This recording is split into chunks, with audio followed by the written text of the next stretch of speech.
हर हर महादेव मित्रों। दोस्तों, किस पाप के कारण मनुष्य को किन्नर का जन्म मिलता है? ऐसा कौन सा पाप है जिसे करने वाले मनुष्य को अगले जन्म में किन्नर का जन्म मिलता है? क्या आपने कभी सोचा है कि मनुष्य को किन्नर का जन्म क्यों मिलता है?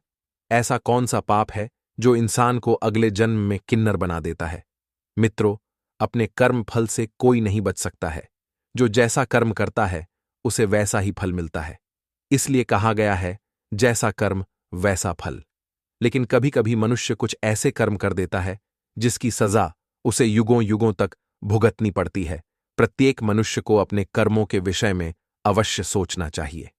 मित्रों, आज हम जानेंगे कि किस पाप के कारण मनुष्य को किन्नर का जन्म मिलता है।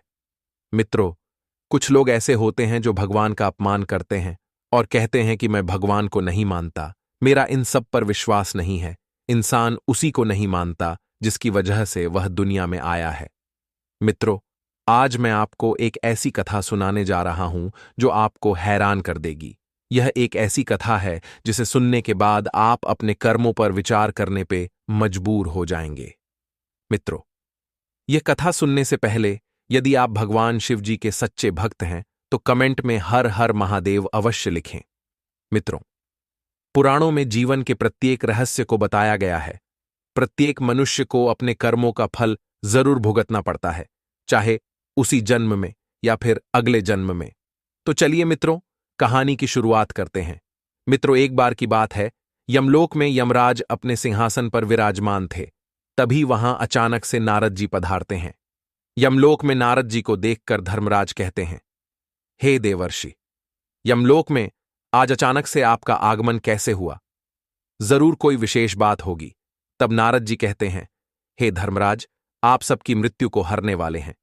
किसके प्राण कब लेने हैं और प्रत्येक प्राणी का लेखा जोखा भी रखते हैं तथा उसे उसके कर्मों के अनुसार दंड भी देते हैं। इसलिए मैं आपसे कुछ प्रश्नों के उत्तर जानने के लिए आया हूं। यमराज जी कहते हैं, हे देवर्षि, कैसे प्रश्न? कृपया मुझे बताइए। मैं अपने ज्ञान के अनुसार आपके प्रत्येक प्रश्न का उत्तर देने की पूर्ण कोशिश करूंगा। तब नारद जी कहते हैं, हे धर्मराज, मनुष्य को किन्नर का जन्म क्यों मिलता है? वह कौन सा पाप है जिसके कारण मनुष्य को किन्नर का जन्म मिलता है? किन्नर के जन्म के पीछे क्या रहस्य छिपा है? इंसान ऐसा कौन सा पाप कर देता है जिसके कारण उसे अगले जन्म में किन्नर बनना पड़ता है? नारद जी प्रश्न सुनकर धर्मराज कहते हैं कि हे देवर्षि, कई जन्मों के बाद प्राणी को मनुष्य योनि प्राप्त होती है। मनुष्य योनि सबसे श्रेष्ठ होती है। लेकिन उन्हीं मनुष्यों में जो किन्नर होते हैं, उनका जन्म किस कारण से हुआ है, इसके विषय में मैं आपको एक अत्यंत महत्वपूर्ण कथा सुनाता हूं। प्रत्येक मनुष्य को यह कथा अंत तक जरूर सुननी चाहिए, क्योंकि इस कथा को सुनने के बाद मनुष्य को अपने कर्मों और अपने जीवन के विषय में महत्वपूर्ण ज्ञान मिलता है। जो भी इस कथा को सुनता है उसके जीवन सुख शांति बनी रहती है। आगे यमराज जी नारद जी को कथा सुनाना प्रारंभ करते हैं और कहते हैं, हे देवर्षि, पूर्व काल की बात है। मगध देश में एक अत्यंत प्रसिद्ध राजा राज्य करते थे, जिनका नाम राजा अमरजीत था। राजा अमरजीत का स्वभाव बहुत अच्छा था। वह अपनी प्रजा का अच्छे से ख्याल रखते थे। वे यदि किसी गरीब को भूखा देखते तो उसकी मदद अवश्य करते थे। वे गरीबों की बहुत मदद करते थे और दान पुण्य किया करते थे। राजा अमरजीत के पुत्र नहीं था, लेकिन एक पुत्री थी जो उनकी इकलौती संतान थी। लेकिन राजा अमरजीत के लिए वह किसी पुत्र से कम नहीं थी। वह कोई साधारण कन्या नहीं थी। वह युद्ध कला में निपुण थी। वह केवल कोमलता की प्रतीक नहीं, बल्कि रणभूमि की गर्जना भी थी। उसके हाथों में शस्त्र, आंखों में करुणा थी।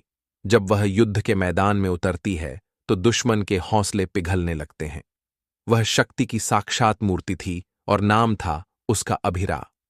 वह अपने आप को स्त्री नहीं बल्कि एक योद्धा मानती थी। उसकी वीरता दूर दूर तक फैली थी। वह हमेशा कहती थी, मैं एक स्वतंत्र योद्धा हूं, मुझे कोई नियम रोक नहीं सकता। उसकी इस बात से कुछ लोग उसकी वीरता को उसका अहंकार मानते थे। मित्रों, एक बार की बात है, जब शिवरात्रि का दिन आया। पूरे मगध में उत्सव का माहौल था। शिवरात्रि के दिन भगवान शिव जी धूमधाम से पूजा होती है, इसलिए मगध का एक प्राचीन शिव मंदिर अत्यंत सुंदरता के साथ सजाया गया। उस मंदिर में एक दिव्य शिवलिंग था। उस मंदिर में जो भी पूजा करता था उसके जीवन से सभी कष्ट दूर हो जाते हैं, और जो भी शिवरात्रि के दिन उस मंदिर में श्रद्धा और सच्चे मन से पूजा करता था उसके सभी पाप धुल जाते थे। लेकिन राजा अमरजीत की पुत्री अभिरा, जो आमतौर पर मंदिरों से दूर रहती थी, लेकिन शिवरात्रि के दिन वह अपने सहेलियों के साथ मंदिर पहुंची। मंदिर के पुजारी ने सभी को शिवलिंग को स्पर्श न करने की हिदायत दी, क्योंकि वह पवित्र अनुष्ठान के लिए तैयार था, लेकिन अभिरा ने इसे अपनी शान के खिलाफ माना। उसने हंसकर कहा, यह पत्थर मुझ पर क्या नियम लगाएगा, मैं अभिरा हूं। इतना कहकर उसने जानबूझकर शिवलिंग पर जल डाल दिया, और यह जल उसने बिना श्रद्धा से चढ़ाया, तथा उसने यह जल भगवान की भक्ति में नहीं बल्कि केवल अपनी श्रेष्ठता दिखाने के लिए चढ़ाया। तभी मंदिर में अजीब सी शांति छा गई। पुजारी भयभीत होकर चिल्लाए, अभिरा, तुमने महादेव का अपमान किया है। लेकिन अभिरा ने इसे मजाक में उड़ा दिया। उसे अपनी गलती का कोई पछतावा नहीं था। उसके बाद वह अपने महल वापस लौट गई। उस दिन जब रात को वह सोई थी तो उसे एक भयानक स्वप्न दिखा। स्वप्न में भगवान शिव प्रकट हुए और उन्होंने अभिरा से कहा, अभिरा, तुमने मेरी शक्ति को ललकारा है। तुम्हारा अहंकार तुम्हें ले डूबेगा। अगले जन्म में तुम वह जीवन जियोगी जिसे तुम कभी स्वीकार नहीं कर सकती। अभिरा अचानक से जागी। वह डरी हुई थी। उसका मन बेचैन था। स्वप्न के बाद अभिरा परेशान रहने लगी। वह रात रात भर सो नहीं पाती। उसे हर जगह शिवलिंग दिखाई देने लगे। वह अपनी सहेलियों से अपने बारे में बताती और कहती, क्या यह कोई श्राप है? लेकिन कोई उसकी बात पर यकीन नहीं करता। एक दिन वह जंगल में शिकार के लिए गई। वहां उसे एक तपस्वी साधु मिला जो शिवजी का परम भक्त था। अभिरा ने सोचा, शायद ये मेरी कुछ मदद करे, और अभिरा उससे कहती है कि हे महाराज, कृपया करके आप मेरी मदद करिए। तब वह तपस्वी साधु कहते हैं कि पुत्री, तुम क्यों परेशान हो? तो अभिरा उस तपस्वी को अपनी पूरी बात बताती है। इसके बाद तपस्वी ने कहा, हे पुत्री, तुमने जो किया वह केवल गलती नहीं, अहंकार का पाप है। तपस्वी साधु कहते हैं, हे पुत्री, भगवान प्रत्येक मनुष्य को एक मौका अवश्य देते हैं। भगवान शिवजी ने तुम्हें भी क्षमा करने का एक मौका दिया है। यदि तुम प्रायश्चित कर लो तो शायद तुम श्राप से बच जाओ। अभिरा ने पूछा, क्या है वह श्राप? कौन सा है?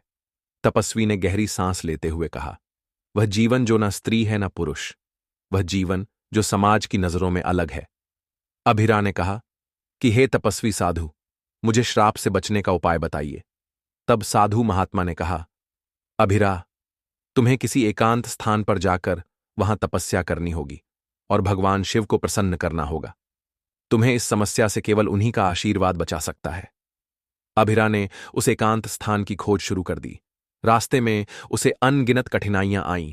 भयंकर तूफान, जंगली जानवर और सबसे बड़ी चुनौती उसका अपना अहंकार।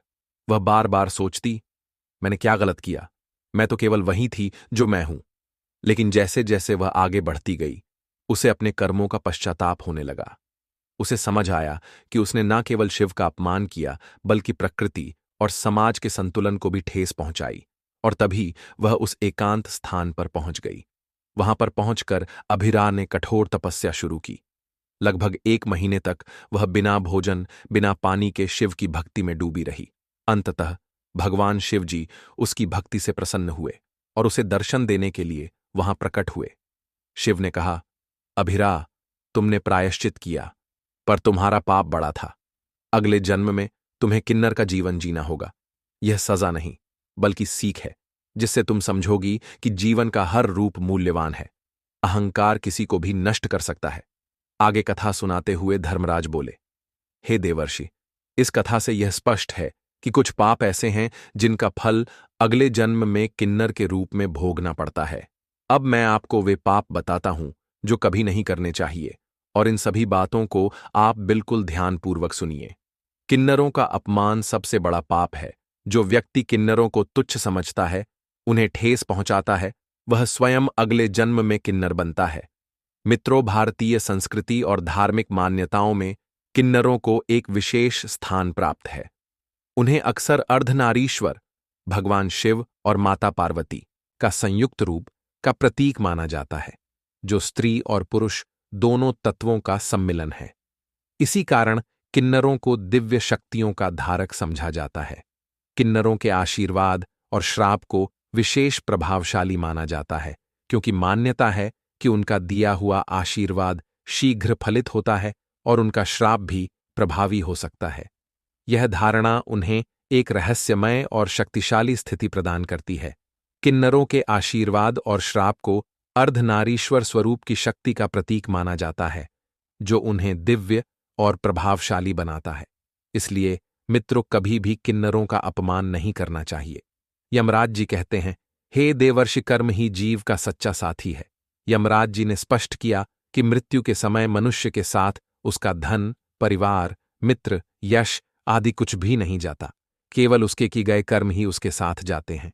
यमराज जी ने कहा कि कोई भी जीव अपने कर्मों के अनुसार ही फल भोगता है। ईश्वर या यमराज केवल उस न्याय को कार्यान्वित करते हैं, निर्णय तो जीव के कर्म ही करते हैं।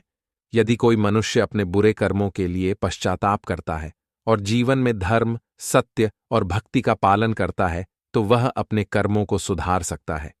यमराज जी ने नारद जी को यह सिखाया कि मनुष्य को सदैव शुभ कर्म करने चाहिए, क्योंकि वही उसका सच्चा साथ देते हैं और वही उसकी गति तय करते हैं। मित्रों, इस प्रकार ये वीडियो समाप्त होती है। चैनल को सब्सक्राइब करें और कमेंट में हर हर महादेव अवश्य लिखें।